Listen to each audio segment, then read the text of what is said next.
ಈಗ ಒಂದು ಮಾತು ಹೇಳ್ಬಿಡ್ತೀನಿ. ತುಂಬ ಜನ ಏನು ಅನ್ಕೋತಾರೆ, ಚೆನ್ನಾಗಿ ಇದು ಬರ್ತಾರೆ, ಯಾಕೋ 3 ದಿನದಿಂದ ಮಲಬದ್ಧತೆ ಡಾಕ್ಟ್ರೆ, ಕಾನ್ಸ್ಟಿಪೇಷನ್ನು. ಯಾಕೆ ಅಂದರೆ ಡೈಜೆಷನ್ ಸರಿಯಾಗಿಲ್ಲ.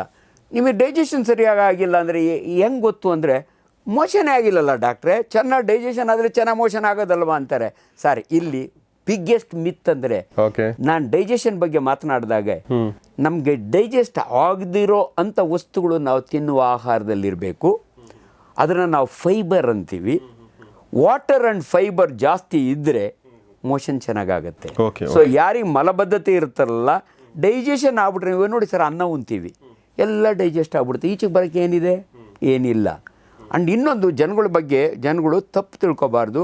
ನೀವು ಮಾಡೋ ಮೋಷನ್ನು 250 ಗ್ರಾಮ್ ಇರುತ್ತೆ. ಯುರೋಪಿಯನ್ಸ್ ಆದರೆ 150 ಗ್ರಾಮ್, ಯಾಕಂದರೆ ಅವ್ರು ತುಂಬ ರಿಫೈನ್ಡ್ ಫುಡ್ ತಿಂತಾರೆ.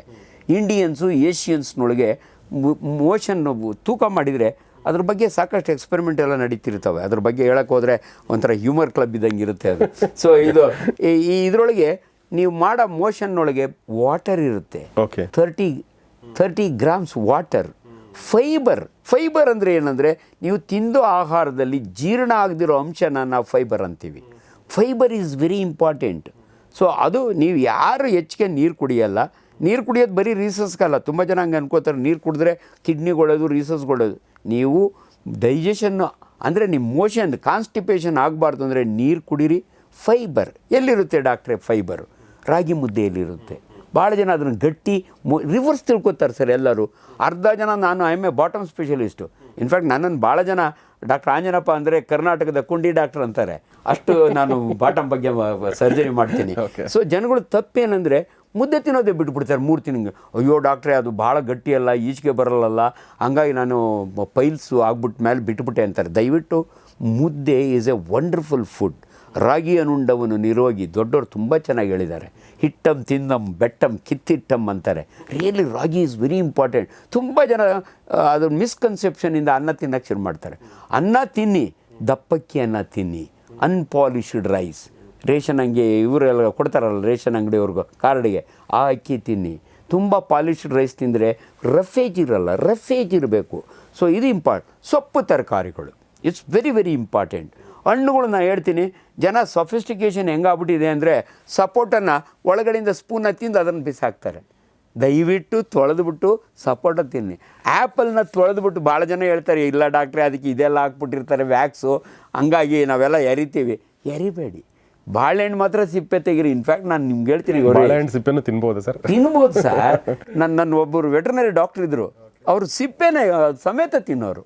ಇದು ಇಂಪಾರ್ಟೆಂಟ್ ಡಾಕ್ಟ್ರೇ, ಇದು ಸೆಲ್ಯುಲೋಸ್ ಇರುತ್ತೆ, ಇದು ರಫೇಜ್ ಅಂತ. ರಿಯಲಿ ಇವೆಲ್ಲ ಮಿತ್ಸ್. ಏನಂದ್ರೆ ಜನ ಇವನ್ನೆಲ್ಲ ಹಳ್ಳಿಯವನು ಏನು ಹಿಂಗೆ ಹೇಳ್ತಾನೆ ಡಾಕ್ಟ್ರು ಅಂದ್ಕೊಂಡ್ಬಿಟ್ಟಾರು ಅಂತ ನಾನು ಹೇಳಲ್ಲ ಅಷ್ಟೇ. ಆದರೆ ಇವು ಅಷ್ಟೇ, ಕಿತ್ತಳೆ ಹಣ್ಣೆಲ್ಲ ತೆಗೆದು ಒಳಗೆಲ್ಲ ಮಾಡಿ ಬರೀ ಅದನ್ನೇ ತಿಂತಾರೆ, ಹಂಗಲ್ಲ. You have to whole fruit ತಿನ್ನೋದನ್ನು ಕಲ್ತ್ಕೋಬೇಕು. ಇದು ಅದರೊಳಗೆ ಬೆಸ್ಟ್ ಅಂದರೆ ನಾನು ಹೇಳೋದು ಚೇಪೆ ಹಣ್ಣು ಸರ್. ಚೇಪೆಕಾಯಿ ಇದೆಯಲ್ಲ, ಸೀಬೆ ಹಣ್ಣು, ಗೋವಾ, ಅದು ಆ ಬೀಜ ಇರುತ್ತಲ್ಲ, ಅದನ್ನು ನೀವು ಅಗಿಲಿಕ್ಕಾಗಲ್ಲ, ಅದು ಡೈಜೆಸ್ಟ್ ಆಗಲ್ಲ, ಹಂಗೆ ಪಾಸ್ ಆಗುತ್ತೆ. ಅದನ್ನು ಫೈಬರ್ ಅಂತೀವಿ ನಾವು. ಸೊ ನಿಮಗೆ ಮಲಬದ್ಧತೆ ಆಗಬಾರ್ದು ಅಂದರೆ 2 ಕಂಬೈನ್ ಮಾಡ್ತಾಯಿದ್ದೀನಿ ನಾನು. ನೀವು ಊಟದಲ್ಲಿ ಹೆಚ್ಚು ರಫೇಜ್ ಇರಲಿ.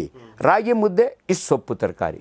ತುಂಬ ಜನ ಚಿಕನ್ ತಿಂದರೆ ಮಲಬದ್ಧತೆ ಹೀಟ್ ಆಗುತ್ತೆ, ಪೋರ್ಕ್ ತಿಂದರೆ ತಂಪಾಗುತ್ತೆ, ಮಲಬದ್ಧತೆ ಆಗಲ್ಲ. ಇದು ಭಾಳ ಜನ ಪೈಲ್ಸ್ನವ್ರಿಗಿರೋ ಮಿತ್ತಿದು ಸರ್. ಕೋಳಿ ಒಳಗೆ ಕಾನ್ಸ್ಟಿಪೇಷನ್ ಆಗುತ್ತೆ, ನೋ ಡೌಟ್. ಯಾಕೆಂದರೆ ಭಾಳ ಜನ ಕೋಳಿನ ಸ್ಕಿನ್ ಔಟ್ ಕೋಳಿ ತರ್ತಾರೆ, ಸ್ಕಿನ್ ತೆಗೆಸ್ಬಿಡ್ತಾರೆ. ಈ ಕೋಳಿ ಮಾಂಸದಲ್ಲಿ ಫೈಬರ್ ಇರಲ್ಲ, ಎಲ್ಲ ಡಿಸಾಲ್ವ್ ಆಗಿಬಿಡುತ್ತೆ. ಲೇಟ್ ಆದರೂ ಡೈಜೆಷನ್ ಆದರೂ ಈಚೆಗೆ ಬರೋಕ್ಕೆ ಏನಿರಲ್ಲ. ಪೋರ್ಕ್ನಲ್ಲಿ ಹಂಗಲ್ಲ, ಲಾಟ್ ಆಫ್ ಫೈಬರ್ ಇರುತ್ತೆ. ಅದಕ್ಕೆ ಭಾಳ ಜನ ಹಂಗಂತಾರೆ. ಅದಕ್ಕೆ ನಾನೊಬ್ಬ ಸರ್ಜನ್ ಆಗಿ ನೋಡ್ರಿ, ಚಾಯ್ಸ್ ನಿಮ್ಮದು ಕೋಳಿ ತಿಂತೀರಾ ತಿನ್ನಿ, ಅದ್ರ ಜೊತೆಗೆ ಸೌತೆಕಾಯಿ, ಮೂಲಂಗಿ, ಟೊಮೊಟ ಇವು ತಿನ್ನಿ. ಇದರ ಫೈಬರ್ ಇರುತ್ತೆ, ಅದರ ಫೈಬರ್ ಇರಲ್ಲ. ಪೋರ್ಕ್ ತಿಂತೀರಾ, ಇವಾಗ ಇದಕ್ಕೆ ಹೋದರೆ ಕೂರ್ ಕಡೆ ಹೋದರೆ ಇಟ್ಸ್ ದೇರ್ ಫೇವರೇಟ್ ಡಿಶ್. ನಾನು I enjoy my poke. So ಮಾಡಿ, ಅದು ಅವ್ರವ್ರ ಚಾಯ್ಸು. ಬಟ್ ಅದ್ರ ಬಗ್ಗೆ ತಪ್ಪು ಕಲ್ಪನೆ ಬೇಡ ಅಂತ ಅಷ್ಟೇ ಹೇಳೋದು. ಸೊ ಮಲಬದ್ಧತೆ ಅದರೊಳಗೆ ಸರ್, ನೀವು ಮಲಬದ್ಧತೆ ಬಗ್ಗೆ ತುಂಬ ಚೆನ್ನಾಗಿ ಕೇಳಿದ್ರಿ. ಈ ಮಕ್ಕಳು ನೋಡಿ, ಅಮ್ಮ ಹಾಲು ಕುಡಿಸ್ತಾ ಇರ್ತಾಳೆ, ಎದೆ ಹಾಲು, ಲಟ್ ಅಂತ ಮೋಷನ್ ಹೋಗುತ್ತೆ. ಇದನ್ನು ಬ್ಯೂಟಿಫುಲ್ ರಿಫ್ಲೆಕ್ಸ್ ಹೇಳ್ತೀನಿ, ಇದು ಭಾಳ ಜನಕ್ಕೆ ಗೊತ್ತಿಲ್ಲ. ಆ್ಯಂಡ್ ಭಾಳ ಜನಕ್ಕೆ ಲಾಸ್ಟ್ ಟೈಮ್ ನಿಮ್ಮದೇ ಒಂದು ಪ್ರೋಗ್ರಾಮ್ನಲ್ಲಿ ನಾನು ನೋಡಿದೆ, ಯಾರೊಬ್ಬರು ಡಾಕ್ಟ್ರು ಮಾತಾಡ್ತಿದ್ರು, ಅವ್ರು ಸರ್ಜನ್ ಅಲ್ಲ ಅಂತ ಕಾಣುತ್ತೆ, ಅವ್ರು ನೆನೆಸ್ಕೊಂಡೆ ಇನ್ನೊಂದು ಸಾರಿ ಗೌರೀಶ್ ಹತ್ರ ಹೋದಾಗ ಈ ಮಾತು ಹೇಳೋಣ ಅಂತ. ನೋಡಿ, ಈ ಮೋಷನ್ ಮಾಡೋದಿದೆಯಲ್ಲ, ಸಂಡಾಸ್ ಮಾಡೋದು ಅಂತಾರೆ ನಾರ್ತ್ ಕರ್ನಾಟಕದ ಕಡೆ, ಡಿಫಿಕೇಶನ್. ಇವಾಗ ಯೂಶಲಿ ಎಲ್ರಿಗೂ ಅಭ್ಯಾಸ ಏನು, ಬೆಳಗ್ಗೆ ಎದ್ದ ತಕ್ಷಣ ಒಂದ್ಸರಿ ಮೋಷನ್ಗೆ ಹೋಗ್ಬೇಕು. ನಮ್ಮ ಡೆಫಿನೇಷನ್ ಪ್ರಕಾರ ಹೆಂಗಿದೆ ಅಂದರೆ, ಯಾವುದು ನಾರ್ಮಲ್ ಡಿಫಿಕೇಶನ್ ಅಂದರೆ, ಒಬ್ಬ ಮನುಷ್ಯ ಒಂದು ದಿನಕ್ಕೆ 3 ಸಾರಿ ಮಾಡಿದರೂ ನಾರ್ಮಲ್ಲು, ಒಂದು ವಾರದ 3 ಸಾರಿ ಮಾಡಿದರೂ ನಾರ್ಮಲ್ ನಮ್ಮ ಸೈನ್ಸ್ ಪ್ರಕಾರ.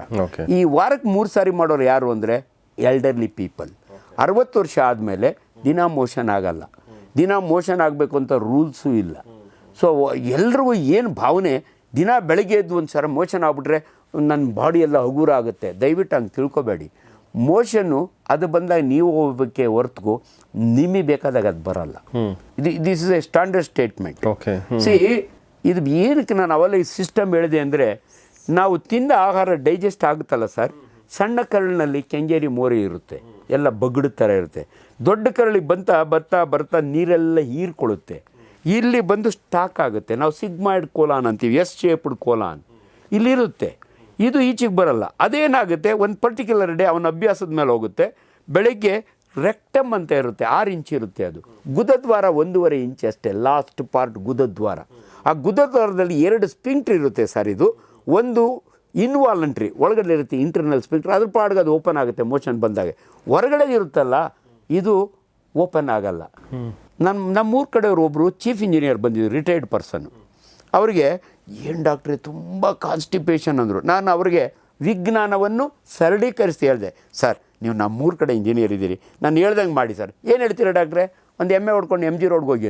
ಏನು ರೀ ಡಾಕ್ಟ್ರೆ ತಮಾಷೆ ಮಾಡ್ತೀರಾ? ಇಲ್ಲ ಸರ್, ನೀವು ಹೇಳಿದ್ದನ್ನು ಕೇಳಿಸ್ಕೊಳ್ಳಿ. ನೋಡಿ, ನೀವು ಎಮ್ಮೆ ಹೊಡ್ಕೊಂಡು MG ರೋಡ್ಗೆ ಹೋದರೆ ಅದು ಓದ್ತಾ ಇರುತ್ತೆ, ನೀವು ಹಿಂದೆ ಓದ್ತಾ ಇರ್ತೀರಿ. ಒಂದು ಸ್ವಲ್ಪ ದೂರ ಹೋದ್ಮೇಲೆ ಅದು ಬಾಲ್ ಹಿಂಗೆ ಮಾಡುತ್ತೆ, ಲಟ್ ಅಂತ ಸಗಣಿ ಹಾಕುತ್ತೆ. ಯಾಕಂದರೆ ಎಮ್ಮೆಗೆ ಗೊತ್ತಿಲ್ಲ ಇದು MG ರೋಡ್ ಇಲ್ಲಿ ಮಾಡಬಾರ್ದು ಅಂತ. ಚೀಫ್ ಇಂಜಿನಿಯರ್ ಮೋಷನ್ ಬಂದರೆ ಮಾಡೋಕ್ಕಾಗುತ್ತಾ? ಇಟ್ಕೋತಾರೆ ಹಂಗೆ. ಅದು ಎಕ್ಸ್ಟರ್ನಲ್ ಸ್ಪಿಂಕ್ಟರ್, ಈ ಕಂಟ್ರೋಲ್ ಸೀಟ್. ಈ ಕಂಟ್ರೋಲ್ ಆದಾಗ ಏನಾಗ್ಬಿಡುತ್ತೆ ಗೊತ್ತಾ ಸರ್, ಅದೇ ಟೈಮ್ನಲ್ಲಿ ಸಪೋಸ್ ಅವ್ರ ಮನೆಯಲ್ಲೇ ಇದ್ದರೆ ಹಂಗೆ ಮಾಡಬೇಕು ಅಂದಾಗ ಇಮಿಡಿಯೇಟ್ಲಿ ಹೋಗಿ ಮಾಡಬೇಕು. ಮಾಡಲಿಲ್ಲ ಅಂದರೆ ಇಟ್ಕೊಂಡೆ. ಅದಕ್ಕೂ ಹೇಳಿರ್ತೀನಿ ಅವ್ರಿಗೆ, ನಿಮಗೆ ಅಭ್ಯಾಸ ಹೆಂಗಾಗಿದೆ ಅಂದರೆ, ನಿಮ್ಮ ಆಫೀಸ್ ದೊಡ್ಡ ಆಫೀಸು, ನೀವು ಒಳ್ಳೆ ಪೋಸ್ಟ್ನಾಗಿದ್ದೀರಿ, ನೀವು ಅಟ್ಯಾಚ್ಡ್ ಬಾತ್ರೂಮ್ ಹೋಯ್ತು, ನಿಮಗೆ ಡಿಫಿಕೇಷನ್ ಮಾಡಬೇಕು ಅಂದಾಗ ಎದ್ದು ಹೋಗ್ತಿರಲ್ಲ. ಯಾಕೆ ಗೊತ್ತಾ, ಚೀಫ್ ಮಿನಿಸ್ಟರ್ ಫೋನ್ ಬಂದುಬಿಟ್ರೆ ಅದಕ್ಕೆ ಕಾಯ್ಕೊಂಡು ಕೂತಿದ್ದೀರಾ, ನೀವು ಸೆನ್ಸೇಷನ್ ಬಂದಿದ್ದು ಬಿಟ್ಟು ಹಾಕಿದಿರಿ. ಇನ್ನೊಂದು ಸ್ವಲ್ಪ ಹೊತ್ತು ಆದಮೇಲೆ ತಿರುಗಿ ಬರುತ್ತೆ ಸೆನ್ಸೇಷನ್ನು, ಅಲ್ಲಿ ಅವನು ನಿಂತಿರ್ತಾನೆ ಬ್ರೀಫ್ ಕೇಸ್ ಹಿಡ್ಕೊಂಡು. ನಾನು ಒಳಗೋದಾಗ ಅಟೆಂಡರ್ ಇಸ್ಕೊಂಡು ಹೋಗ್ಬಿಟ್ರೆ ನಿಮ್ಮ ಭಯ. ಹಂಗಾಗಿ ನೀವು ಮಾಡೋದನ್ನು ಕಂಟ್ರೋಲ್ ಮಾಡಿ ಇವತ್ತು ಈ ಪರಿಸ್ಥಿತಿ ಬಂದಿದೆ. ಇದು ವಿಜ್ಞಾನ ಸರ್, ಜನಗಳಿಗೆ ಅರ್ಥ ಆಗಬೇಕು. ಸೊ ಯಾವ ನಿಮಗೆ ಇಲ್ದ್ರೆ ಏನಾಗುತ್ತೆ ಗೊತ್ತಾ ಸರ್, ವಾಪಸ್ ಹೋಗುತ್ತೆ ಮೋಷನ್ ಸಿಗ್ಮಾಯ್ಡ್ ಕೋಲಾನ್ಗೆ, ಅಲ್ಲಿ ಹೋಗಿ ಕೂತ್ಕೋತದೆ. ಇನ್ನು ನೆಕ್ಸ್ಟ್ ಸೆನ್ಸೇಷನ್ ನೀರೆಲ್ಲ ಹೀರ್ಕೊಂಡ್ಬಿಡುತ್ತೆ, ಪಿಚ್ಗೆ ಥರ ಆಗ್ಬಿಡುತ್ತೆ. ಪಿಚ್ಗೆ ಥರ ಮೋಷನೇ ಬರಲ್ಲ. ಎಷ್ಟು ಸರಳ ನೋಡಿ ಸರ್ ಇದು.